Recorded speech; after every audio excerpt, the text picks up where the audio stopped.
আগামীকাল আমি চলে গিয়েছিলাম আমার বন্ধু বান্ধবদের সঙ্গে মেলা দেখতে। মেদিনীপুরে চার্চ মেলা চলছে অনেক দিন ধরেই, তাই আমরা হঠাৎ করে আজ সকালে ঠিক করলাম যে আমরা মেলা যাব। তারপর ভাই আমাকে ছাড়তে গেল, বাস ধরে নিলাম। মেলাটা তো প্রচুর সাজানো গোছানো থাকে, আর প্রতি বছর এই রকমভাবে থিম করে কিছু সাজানো থাকে, আর এইগুলো ভেতরে সব দিন মূর্তিগুলো রয়েছে। তোমরা দেখে নাও ভেতরটা কেমন সাজানো গোছানো। রাত্রিবেলা তো এটার আলাদাই লুক থাকে।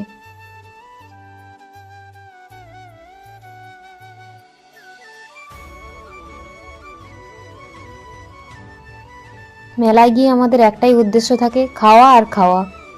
তাই গিয়েই আমরা খেতে শুরু করে দিলাম। ভিডিওতে যা যা দেখাচ্ছি সব কটাই আমরা খেয়েছি। কি করবি ভাই? এটা বউ ঝগড়া করলে বউয়ের তুলে দিবি। এই কনকনে ঠান্ডাতেও আমরা আইসক্রিম খেয়ে নিলাম। তারপরে এই বেলুনগুলো দেখে আমি ওখানেই আটকে গিয়েছিলাম, এত কিউট। আর এই দোকানটা প্রতি বছর এখানেই বসে কিনা জানি না, আর খুব সুন্দর হাতের কাজ নিয়ে এরা আসে। হ্যাঁ, হ্যান্ডমেড জুয়েলারি নিয়ে আসে। কেনাকাটার থেকে বেশি আমরা খাওয়া দাওয়াই করে নিয়েছিলাম। এখানে আমরা ছানার পুডিং, ভেলপুরি, তারপর ফুচকা, পাপড়ি চাট এইসব খেয়ে বাড়ি চলে আসলাম। আর তখনকে সন্ধে হয়ে গেছে। দেখো লাইটিংটা কত সুন্দর।